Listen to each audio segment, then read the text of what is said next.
I don't think people value communication, because if you truly valued that, then you would do it come hell or high water, and you would have checks and balances in place to ensure that it was being done at different levels. Doesn't mean it's going to be perfect. I think that's an unrealistic ask, especially in the more filters and layers that something goes through, but like, people are full of shit. Give me one or two overarching themes as to why the communication disconnect. What is it? They say, well, I value this, but then your actions don't demonstrate it. Are you living it, yes or no?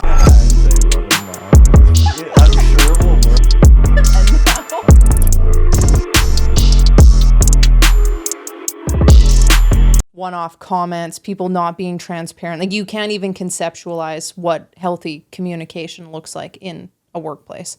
And if there's nobody to model it and demonstrate it, how do you apply it?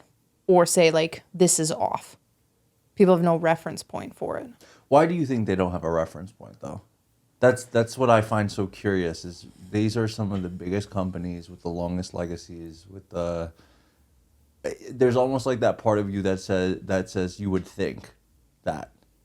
Insert thought.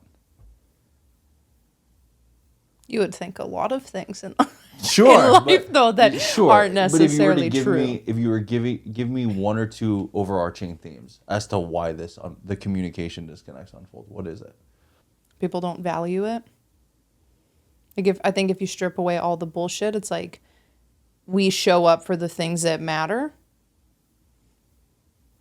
And regardless of the excuses and the justifications, like, to not do something. Like, if you want to get fit and go to the gym and you want to lose 20 to 30 pounds and you are like fully committed to doing that, you will do all the things regardless if you are traveling, if there's inconveniences, if your kid gets sick, like whatever it is, you're committed to getting that outcome because you value it and you've decided this is what I'm going to do, come hell or high water. I don't think people value communication as much as they claim they do. And companies, and then the leadership and the culture within it. Because if you truly valued that, then you would do it come hell or high water, and you would have checks and balances in place to ensure that it was being done at different levels. Doesn't mean it's going to be perfect. I think that's an unrealistic ask, especially the bigger a team gets and the more filters and layers that something goes through. But like, people are full of shit.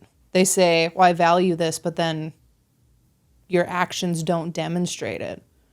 That's the only thing that you can ever come back to in life. It's like, you say this, are you living it, yes or no? And if you're not, are you willing to do something about it? And I think most people are like full of shit when they say this is what I value and care about. Yeah. What does valuing communication in the workplace look like? Like, truly valuing communication. I think you're better to probably dive into that. Like, I think as you like have discussed, like, what platforms do you communicate certain things on? You're probably not going to have a conversation that could be unearthing to somebody.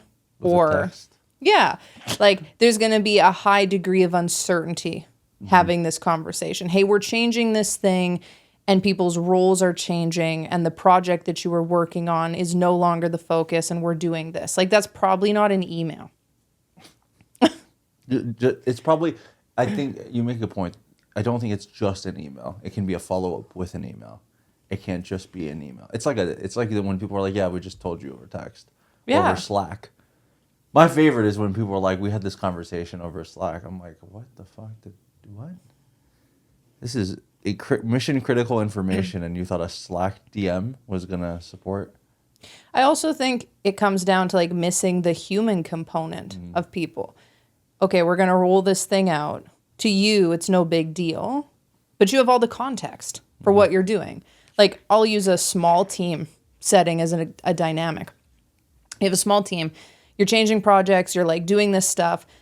There's uncertainty there. You send an email, hey, we're doing this.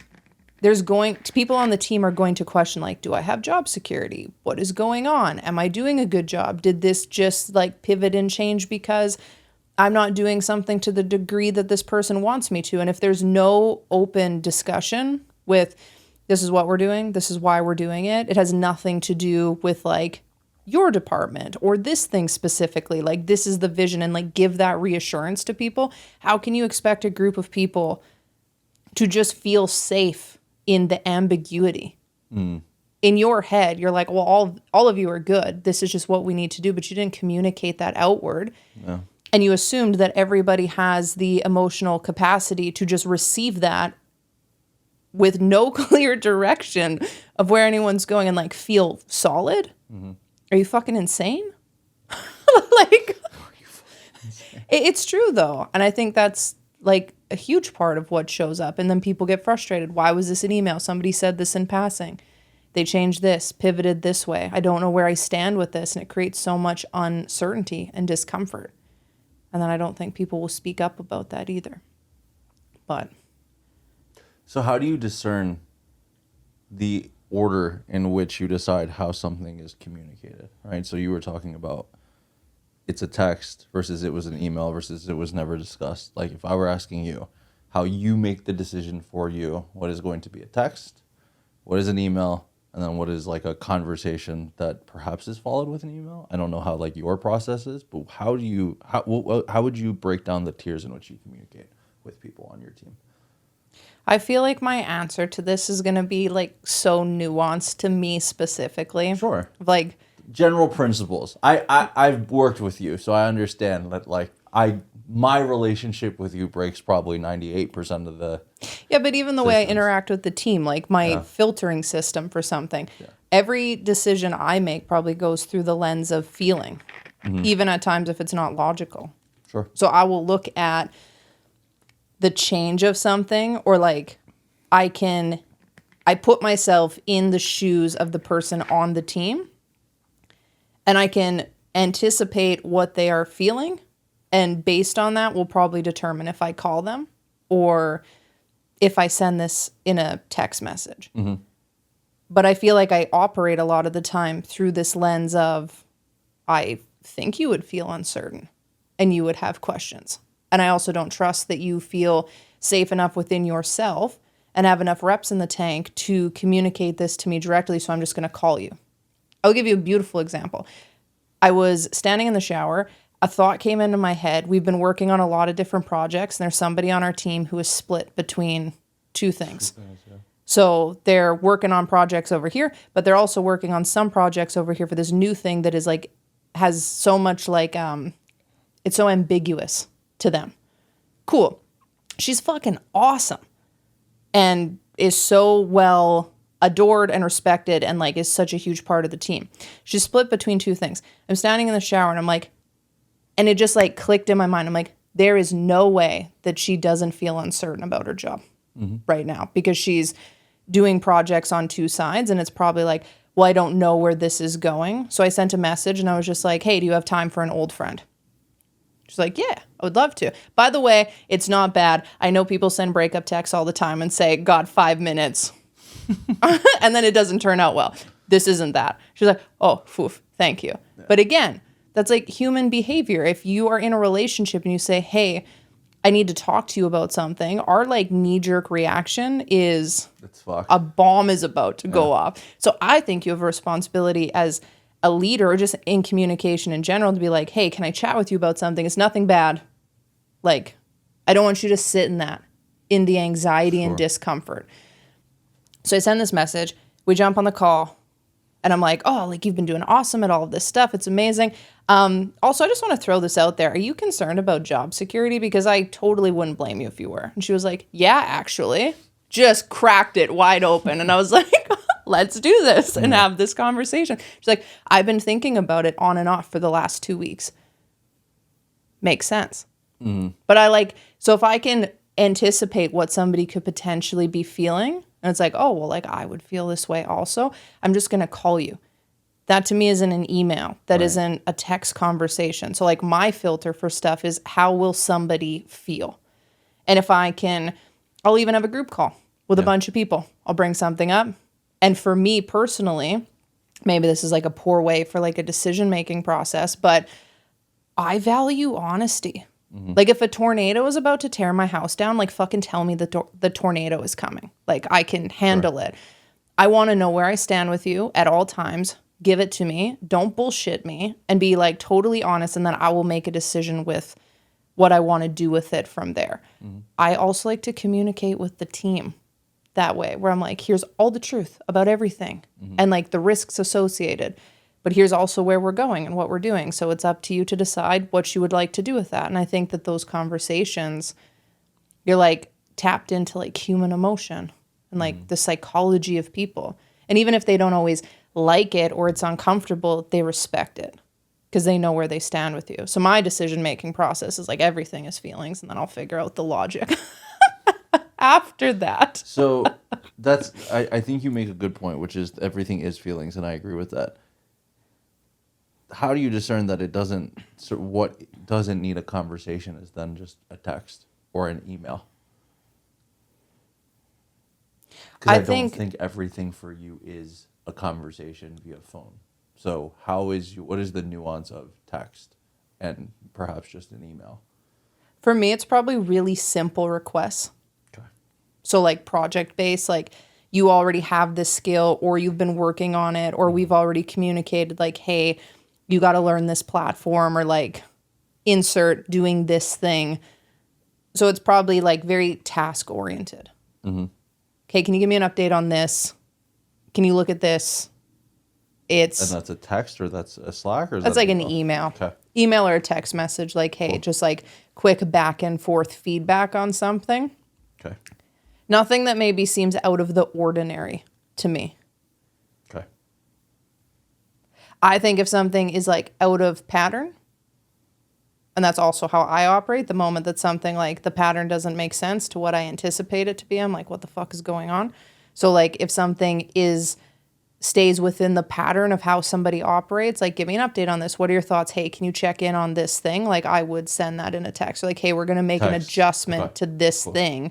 But if it's like a change or a shift with something, especially if it involves them, like I would probably want to have a conversation. Okay. Or if heaven forbid, I did send an email, like it is super detailed, like thorough, in depth. Cool. And then there's like, let's set up a call. Awesome. So what I hear is if it's a basic, simple, slight iteration, it can be a text or a Slack. When there's nuance to something you've been working on actively that probably is forefront of mind, but doesn't necessarily require further communication around what you're doing, it's just a elaboration of something that's already in process, it's an email. And then if it's something that's a discussion around feeling or necessary change to the process, it's a conversation. Yeah. Cool. The secondary conversation is what does follow-up look like? Because I think sometimes we have conversations and the part that many people miss is it's not just how you present the message. It doesn't matter if it's text, email, phone call, Zoom, whatever it is.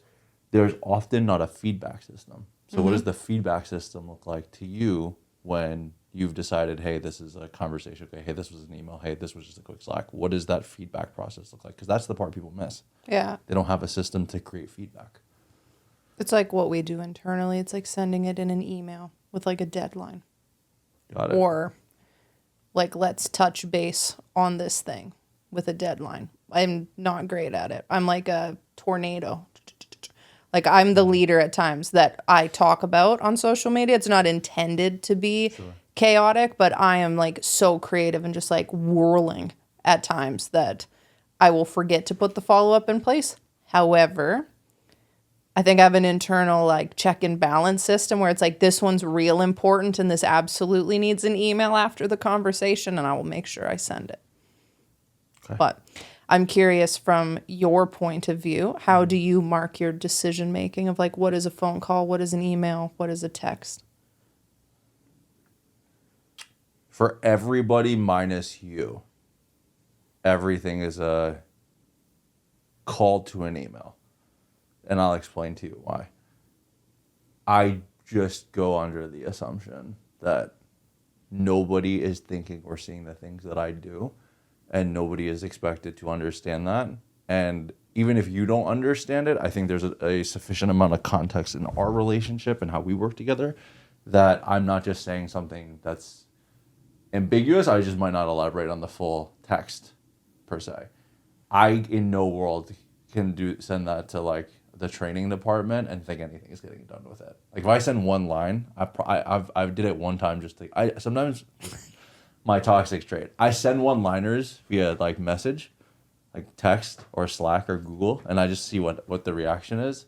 And I just give it, you get one shot with this. If I give you a one-liner and nothing comes of it, you've already made the decision for me that I should never do that again. Like, that's on me. I go, what is it? Fool me once, shame on you. Fool me twice, shame on me. I'm fool me once, shame on me. We just skip any shame on you. Like, that's how I operate.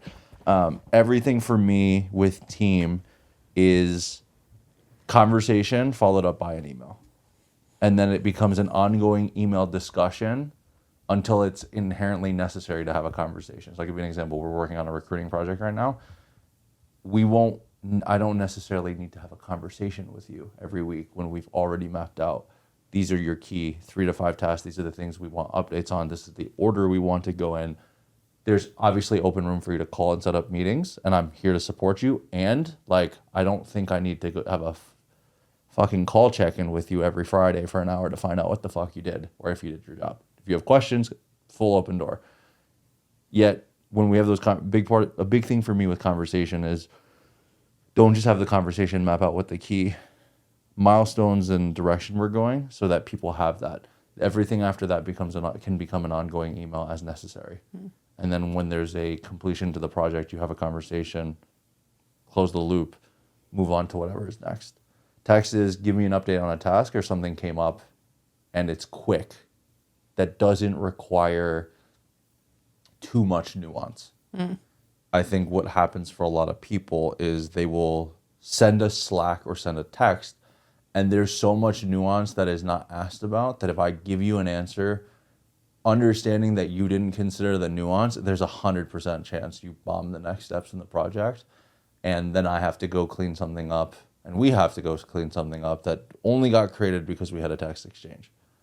So to me, it's minus you, but I also talk to you a lot. So I don't think it's not really the same dynamic. Not that I don't talk to the team, but by nature, we probably talk for every 10 times we talk, I probably talk 1 time to the team. That's not me not talking to the team consistently. That's how much in communication we are with how many things are going on that we're working on.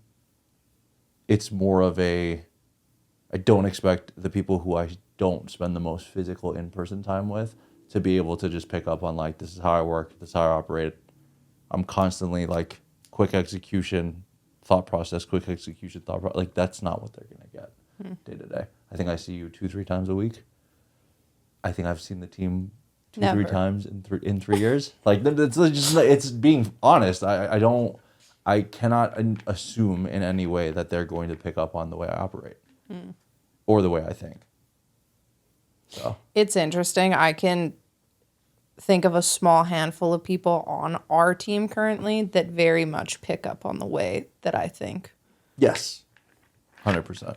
But they've also been here for quite some time and like 100%. Deeply immersed in conversation with me. Yeah.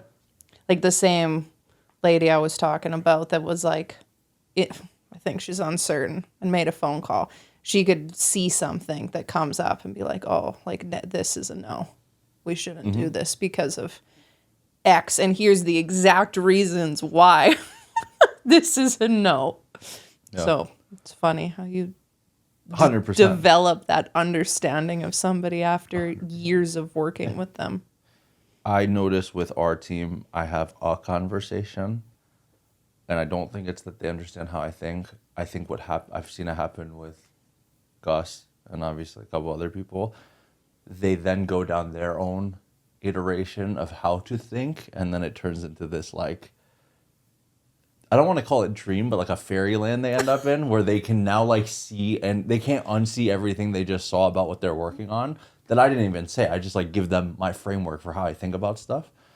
And then it turns into, it's beautiful because then I get like these long voice notes of like, I thought about this and I discovered that. And it's like, good for you. I had one conversation with you and told you how I think and I'm glad it helped you. Yeah. Like, I don't think necessarily in my relationship with most of the team members, I have not spent as much time, and again, I wasn't here at the beginning. I haven't spent as much time in like the brute force of like solve the fucking problem today. I've spent a lot of the time since being here solve the problem for the next 36 months so this doesn't come back.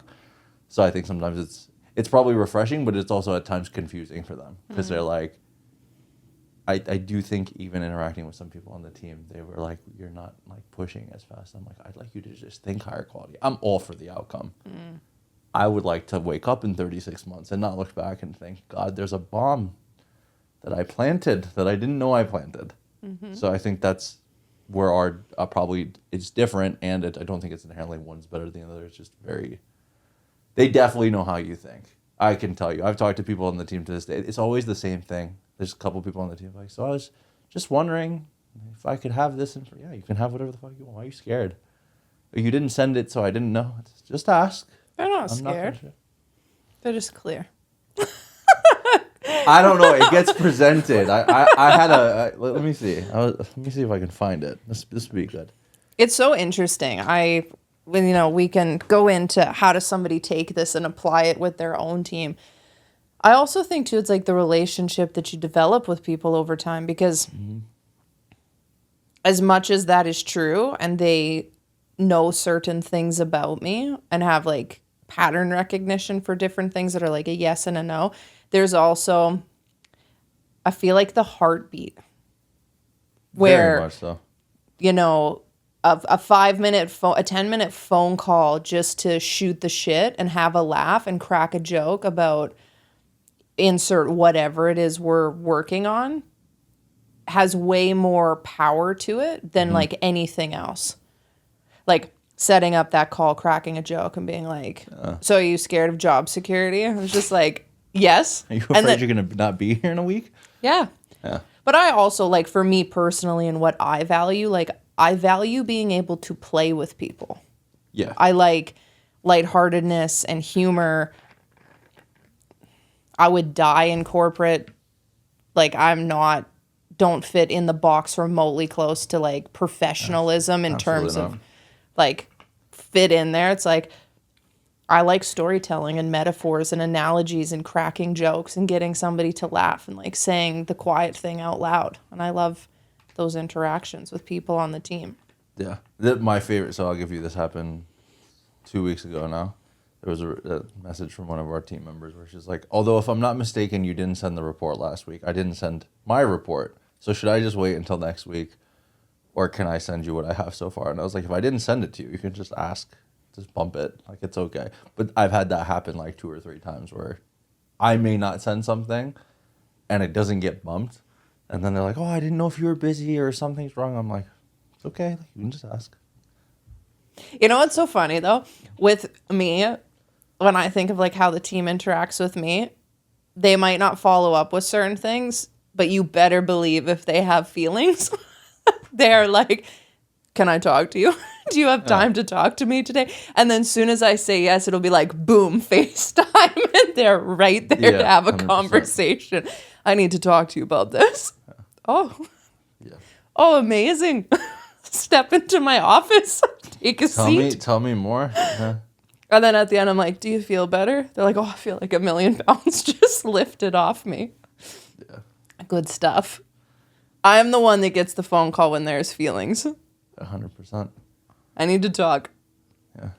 I get the phone call or the text after the feelings have been aired out, and it's like, Nat said to talk to you about organizing this. I'm like, you let your feelings out, and now we're gonna organize it so they don't happen again. Mm-hmm. Sounds good. I can do that for you.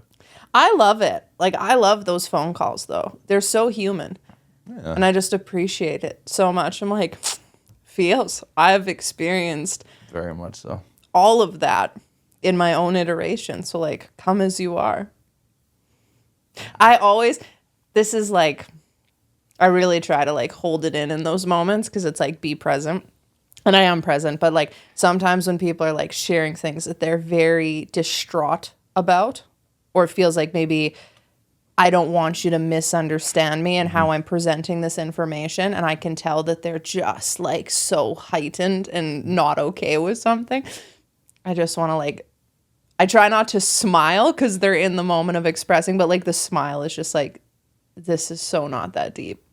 Like, it's okay. Yeah. You have those moments with the clients too. Like today, you were just like, oh my God, I see me because I see you. Yeah. Because I see me. Spider-Man meme. Yeah. Yeah.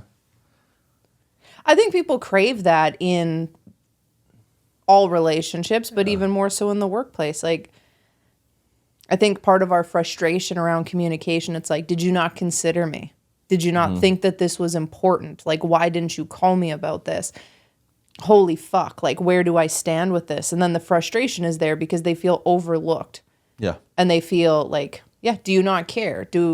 Is this not something that goes through your filtering process? But it's also very vulnerable to go to somebody and say, like, hey, I feel frustrated when this happens, and to express that. Like, that's terrifying to do outside of work, let alone at a place that if I did it and it wasn't received well, you could potentially retaliate, not give me a raise, not promote me. I could lose my job. So then you just feel frustrated and you just fester. Yeah. I think we don't do a great job as individuals. I think leaders don't do a good job of this either, is creating a human component. It's very hard for people to operate in a space where they feel that they are doing meaningful and purposeful work when there's no human connection. Not just with like the work they do, yet with the people they are with. Because you learn over time, it's not the destination or the journey, it's the company along the way that makes all of the difference for you as you go through life, and especially as you go through work. Like, work is a big part of what you're gonna do and how you're gonna live. You better find people that you like doing it with, or at minimum can tolerate. It's preferable that you like them, but like at minimum can tolerate as you build. Yeah. And I think a lot of times people drop the ball on the communication thing is such a big issue. People don't have guidelines for how to communicate. I also, this is going to kind of like veer the conversation off a little bit, but it's still in the realm of communication. I think sometimes we negotiate with ourselves on the importance of certain conversations. Yes. Like, some, for sure, let it go. This isn't that big of a deal. That's just like how that person is. I think there are some conversations that people should have with one another and they don't, and they justify it for whatever reason, because it's like vulnerable, uncomfortable. It's a difficult conversation. Maybe I'm making something out of nothing, and that stuff compounds over time, and it just sticks like a rift between two people on a team, or them and their manager, or whatever it is. It's like you leave little breadcrumbs where you go, and like you don't turn around to clean them back up, and then you wonder why there is issues 6 to 12 months later. What's an example of a conversation people should have? Whenever I hear someone say should, I'm very curious as to what they mean, so I can understand where you're coming from. I think if you have a question mark about whether you trust somebody or not on the team to deliver the way they're thinking, the way they're looking at something, like that needs to be a conversation. Okay. Because if I don't trust you, you and me have a huge fucking problem. And I'm not going to work in collaboration with you effectively because I am uncertain on whatever belief I hold about you. That to me is like, pick up the phone. You're in to me, a conversation that would need to be had. You and me are on a Zoom call. We're on like a group call. I'm talking. I watch somebody's facial expression completely change on the call, and they seem annoyed, disinterested, frustrated when I'm explaining something. For me personally, we're absolutely getting off that call, and I'm sending that person a message, and I'm calling them. Like, hey, I noticed when I was on the call, I was sharing this, and like I saw your facial expression change, and I don't fully understand what happened, but I just want to have an open conversation. Maybe there's something I'm missing, and I want to make sure that like we can just discuss that. Yes. To not have that phone call, it's like, you saw that. There is uncertainty there. What the fuck just happened between you and that person? That to me is like, you pick up the phone and you call. But people don't do that because they don't want to make something out of nothing. I don't want to seem like I'm blowing it up. I don't want to be insert whatever, right? Misunderstood, taken the wrong way. But then that shit continues to happen on every single call, and you become more and more frustrated as you watch this person. It's like, you should have dealt with that the first time, in my opinion. Other people would be like, wait till it becomes a pattern. I don't really like that. I would rather just like douse water on the fucking flame the moment that I see it. But that's like my own personal take. Now, if I have that conversation with you and you tell me that everything's good and your behavior continues to indicate that there's like something off there, cool. Like I will take note of that. But I think those are conversations that people avoid. And then you walk into a room and you show up as less of yourself over time. Less confident, you don't say stuff, you don't push back for whatever reason. You don't want to rub that person the wrong way, you don't want to be judged, you don't want to be misunderstood. And then again, that's how you wake up in like 6 to 12 months and you're like, I fucking hate being on this team and I can't stand so-and-so. And it's like, dude, why didn't you deal with this when you became aware of it? And I also think that there's the discernment of, okay, this stuff, half of this is personal, like whatever is going on with me and like I feel festered and triggered by. And there's also the component of like something is going on between me and you. Yep. So like don't take this stuff out on somebody else, but like something is there and like go address it in that dynamic. It's my operating system. Well, it's totally understandable. What are your thoughts on that? Why do you think people don't address things on a team quickly when they see them, or just like in general with communication? I think we don't take people for who they show us they are, not just what they say. I think it's one thing to tell someone you are honest, transparent, etc. It's another thing to demonstrate it and be consistent with it. And it's often easier to go attack or go into the questioning or lack of trust with someone rather than just being like, you're human. I don't have a completely different take. I have a different approach to that same thing. I've come to understand that it is better for me individually to be so committed to who I tell you I am and demonstrate in every way that if you take issue with something and don't bring it up, if it happens one time, and you let it go and you figure it out on your own, great. If it happens multiple times and then you bring it up to me and then what I hear is there's all these other things, my question is going to be, why wasn't it communicated? I personally, this is my own experience on this, as you grow, especially in a workplace, in a business, in a relationship standpoint, a big part of what you learn is, I don't think it's choose your battles, but what do you hold on to and does it actually matter? I think there was a clip I saw from Ben Shapiro. He was talking about his marriage. And he was like, some things you learn to let go with your wife. He's like, my wife is never on time. He's talking about like his experiences. And he's like, I could sit there and just fucking keep getting mad because we're never fucking on time. Or I can let it go. And if it's something we need to be on time, I can just say, hey, 30 minutes earlier, so I guarantee that we get there on time. I think of relationships, the workplace, etc. I look at it and say, if this is really that much of an issue, it needs to be a conversation. If it's just dynamically we function differently, what can I understand of you? Does it need to be a conversation? Like, is it a non-negotiable that needs to change? Or like, you just work differently than I do, right? I'll share this one. We've had this conversation before. There was a period where you probably felt I was lazy and I equally felt like you didn't make decisions quickly enough. Neither of us was right nor wrong. You operate very differently than I do, and vice versa. So if I don't take the time to, rather than, again, at the time, I had already learned the idea of it's better for me to just notice and pay attention and ask questions, just generally to get a gauge of how you're operating, instead of going to the assumption of you don't move quickly enough. It was more of, okay, these are the things this is her filtration system. Good, bad, or indifferent. I can work with that. Even if it's not the way I operate, I can work with it. It doesn't inhibit me to be able to do my job. And I think over time with you learned in our dynamic, I do work hard and I actually work pretty fast. Like I can sprint right by you with one step. I don't do 10 steps. I do one. It's the difference. It just looks different. I might look like I haven't started moving yet. And then before you know it, you're like, wait. It's like when we go on walks to talk business and you're like, you're walking too fast. I'm like, bro, I feel like I'm moving slow. I look at leaves me half literally, a block behind. I'm like, yeah, it's like, can you slow it?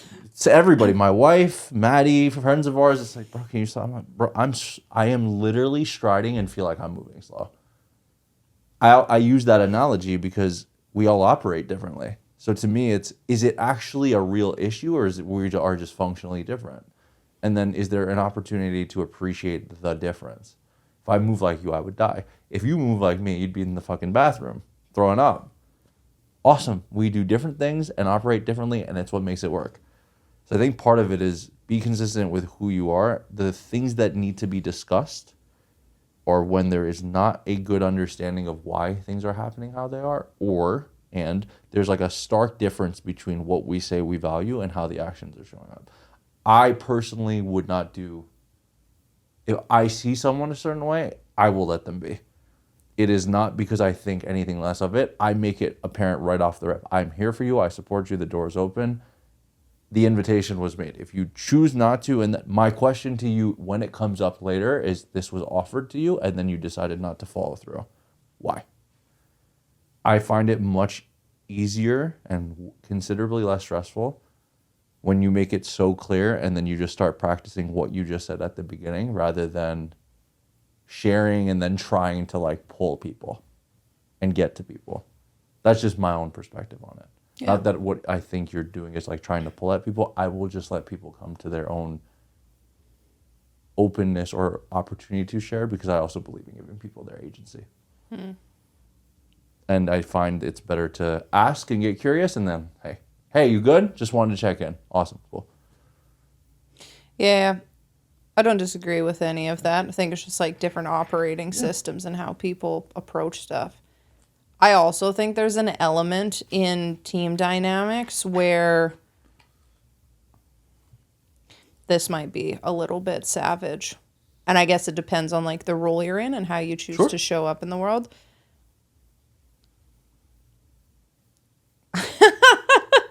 Yes, this is intense. Prefaces it with, this is intense. Well, it's like sometimes I find human dynamics are like a group of people, like a pack of dogs. And if you're going to be like bitchy and passive aggressive and behave in a way that is like dysfunctional on a team, I'm absolutely going to deal with it now. I'm not waiting to let that be like a 3-month thing. So when I think of that example, you're on a call and someone is like scoffing, rolling their eyes, like absolutely deal with it. I think when you're in a leadership position, you have a responsibility to fucking deal with that. Sure. You don't let that continue to like perpetuate in an environment and hope that it buffs out, because it won't buff out. And we have a conversation. Hey, I noticed this. What's going on? So let me make sure I'm clear. They roll their eyes, you will have the conversation. Yeah, you'll pull them aside and be like, what's up? Okay. So this is where I will just ask in front of everybody. Are you fucking good? Is everything okay? But think of the average person, right? I don't disagree. But again, like operating modem, and I understand this, and I agree with the average person thing. For me personally, it's been a better, and maybe this helps someone. I don't know. Someone's gonna nuke a fucking team call. I'm so big on transparency that I'm like, I'm gonna tell you who I am and how I'm gonna show up for you. You're then going to see it, and then I'm just gonna grossly practice it to the point where you've just like, and I'll share it in our relationship. How long has it taken you to fully accept that what I've been telling you since the first day is going to be true for the next 150,000 years? How long has it taken you to like actually truly accept that will be true? I don't have an answer for you. You know, she doesn't have an answer because she doesn't. But how long? Honestly, though, it probably takes a minute, and I'm okay with that. I'd rather be that girl, because my thing is I want to completely dismantle any opportunity for anybody to walk away and be like, you weren't transparent and who you said you were. Not interested. You cannot like me. Some people, like we've talked about, they think I'm the biggest asshole. The other person thinks I'm the most gentle. All things are true. We're just not going to go to the place where there wasn't transparency. No interest in it. Mm-hmm. I've been in the corporate environments. I've had both kinds of managers, and there's one that I don't do. And I don't do you pull me aside. That's so gay, in my opinion. Don't even care if you're offended. Log off the fucking podcast. Like, it's so stupid. What are you doing? Well, I know. Like, I had a manager. I'm not going to name names. Corporate company, big. Are you okay? Like, you just didn't seem as engaged. Didn't seem as engaged. What do you mean? Didn't seem as engaged? It's my second week here. The fuck am I supposed to? I don't even know what the fuck the system does. trying to learn. The fuck you mean you're not as engaged? I've had other managers, like my first manager, I'll never forget, she's probably my favorite person I worked with. Like to this day, like that woman strong. Like awesome. And her son, Strong. like her and I have a great relationship. Like her son is someone I got a chance to coach and mentor too after the fact. She just like didn't care. I'll never forget. Something happened. I was in a software company. Mona, if you're listening, shout out. I remember something happened in the consulting department at the software company, right? She didn't even go email the people back. Like the consulting department said something she stood, I watched her stand up. I watched those heels click all the way across, and she's like, "You don't talk to my fucking team." Like, I loved that. If she needed to talk to me about something, because we had like in the company, we had like this open space that we all worked in, and everybody had their own little cubicle or whatever. Everybody could hear everything. If she needed something, she'd walk right far. I loved that. It was so uncomfortable for everybody. I loved that. I was like, here's the thing. The other department, the consulting department at the time, there's a couple people there that I was like, man, you're a pretentious douchebag and think because you went to an Ivy League school, you know better than everybody and you've worked here for 5 years and fuck you. Fuck it. Fuck that. I remember there was a situation that happened and it was that the consulting department, the member of that team handled it all over email. All of it. Hey, you shouldn't do, and then Skyped me and sent me some nonsense, right? Mona was like, nah, we gonna talk about this and you're not gonna fucking talk to my team member like that. And I always respected that because to me that said, we're just not going to leave any medium disconnect. If something's gonna be done over email, we're gonna handle it like it's purposefully on email. But when it comes to having we're gonna go head on right now in front of everybody. And if you want to come out with boxing gloves, you get to look like a fucking idiot with boxing gloves. You showed up in the ring with a gun, boxing gloves, and a knife, and we're all here in straw hats and fucking loincloth, wondering what the fuck you're doing. So, personal perspective, that is why I operate the way I do. I watched so many different experiences in my life, and one of the only people I very much noticed you are respected. You may not always be liked, because people have their own beliefs and feelings. Yet when you got to know her, she's the best person. She's one of the most loving, kind, responsible people. She was always respected. And she was never an asshole to anybody. She didn't take bullshit, but she was like, we're going to do this the right way. And we're going to do this in the right way in an open thing. So everybody is aware that this is not just I'm isolating to you or I'm isolating to you. This is what it is, consistent across the board. And she had no problem even on our team. When someone did well, it was open and shared with everyone. When someone was wrong, everybody was aware. Why do you think other people don't operate that way? Why is that not the standard? There's a fear of judgment, one. Two, there's another thing I've learned. She had an accounting background, and that probably sounds like, why the fuck does that matter? And I'm going to just tell you something I had noticed with a handful of different leaders that had developed this. She was so good at logically dismantling nonsense that's what pissed people off, right? And she was always good with, I'm here for the emotions. Like, if you feel a certain way or you're frustrated with a customer we're dealing with or you have a lot of work on your plate and you feel, I'm here for it. But when it comes to what the fuck we need to get done, there's nothing emotional about the fact that a client paid for something and we have to do it on time for what they paid for. There's no emotion around that. It is very fundamental. You paid money. We promised you a task. We said when it would be done. It is a real fucking simple task. We can get it fucking done the right way. Now, you have a lot of project work. Things are going on at home. You're being pulled in multiple directions inside the organization. You feel a certain way. I'm happy to have that conversation because we understand you're dealing with humans. You're not dealing with robots. But when it comes to the black and white of what needs to get done, and there's bullshit, I'm not interested. And what I think she did really well, she always said, seek to understand.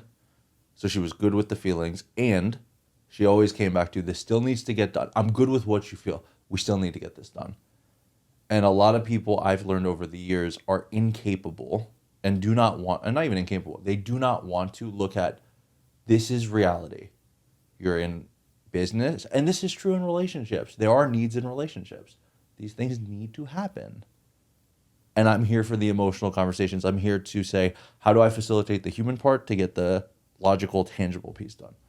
I think a lot of us do not want to deal and work through the feelings to get clear on how the outcomes are actually created. I find that if we deal with the feelings, the outcomes are created. But we cannot run from reality. It's very black and white. And that's what I've learned is I probably have become better about how I work with people in the emotional space because I'm like, this still needs to get done. I'm not going to get emotional about the fact that this needs to get done. I'm happy to be through the conversation of what you feel though. Because that is not about this getting done or this outcome being created. That has everything to do with what you're going through as a human. I think we as people suck at seeing that those two things go hand in hand and they're also separate components in a sense. I got another question. Yeah. Somebody's in an environment, wants to operate that way, but operating that way in their current workplace would get them fired, written up, retaliation, like in shit for being that direct, transparent to the point. Well, how does that person navigate it? I think that's a very real thing, that there's a lot of companies out there that like, I'm here for everything you shared. Shout out to Mona. People would probably be better if they operated like that. If you want to show up in that way, but you're in an environment that is like risky as fuck and you could potentially lose your job, like how do you navigate it? Or do you just leave the environment? You've seen me do this with team and also clients. You dismantle the argument all logically, and then you give them an opportunity to tell you what reality is. Yeah, and most of them have left. Like, I love you. That's fine. It's like, And you've watched me do this, Can I- and then no, I've watched no. the revenue go.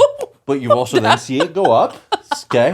But here's the reality of it. Even with look at the team. Have we ended up in any way worse off because of the people that have left? No. We're also business owners and come from a 100%, different place sure. where we're willing to Sure. do this a little bit. Part of it in your work environment is if you are looking to facilitate something that hasn't been true to this point, you have to make your argument and then ask questions. Am I missing something? If they give you the political, we're not ready yet, this is a safe place, or some bullshit that they give you in corporate America, you ask them for better clarity. If they are not willing to give it to you, you then have to go back to the other episode where we talked about how the fuck you get the fuck out of that shit. Okay? But you have to be able to provide a really cohesive argument. I had a conversation with a team member, and I said, I'm not interested in always being right. I'm interested in doing the right thing. And if you can go put together a perspective or an argument or an approach that is better, I'm so happy. The concept is first principles. For all of you listening, go learn it. Go, take an approach that will actually help us move forward. That's principle. I've rarely seen that not play out to someone's benefit, whether it's at the current company they're at or in the direction of where they go for their career. The current company you're in may not be able to accept it or support it, and that's cool. I don't know anybody who hasn't, over the course of their career and lifetime, by operating from a place of principled and sound reasoning, not figure out a way to have all of their career opportunities come to fruition. So I think part of it is if you're in an environment where you're like, hey, it's not being facilitated, the question is your perspective and approach healthy, and is there opportunity for it to be better? And when you can tangibly prove it and they don't do anything about it, you'll be like, cool, I did what I could and I can go leave and go present this to somewhere else that will value it. There is no... When we've had situations with team members that have left or clients, I don't think any of the times it's happened, either of us have looked at it and said, it wasn't our fault, one, and two, it wasn't for the better. There's a sense of peace that comes with being able to see your responsibility for how something happened in the first place. There's also a sense of peace that comes with doing the right thing is always the right thing. And over a long enough time horizon, the right things play out anyways. So a temporary 2x4 or a few $1,000 loss or a team member that wasn't in the right seat, that wasn't willing to evolve with the times, being let go, it's just better to operate like that. I also find that it makes your relationships with people better and they trust that you're going to be there when things are difficult. I find you earn trust really quickly when it's not comfortable. I don't think I was good at it for a long. I think I learned how to be good at it after I left corporate. I don't even think I was good at it in corporate. I was good at the reasoning piece, the transparency piece. I don't think I was as good at it. I think I find getting into building online businesses or building businesses in general, I had to get good at that quicker. There's no room for the ambiguity. And I'm not interested in having... There's already going to be enough challenges that come with building a business. I'm really not interested in the ups and downs, the lefts and rights, and the cycles. I have a huge tolerance, though, for it. That's the other thing that's been interesting. But I'm not interested in it becoming redundant on my own decision. Yeah. I think people listening to this will, those inspired to be more direct, find your own way, find where you want to be.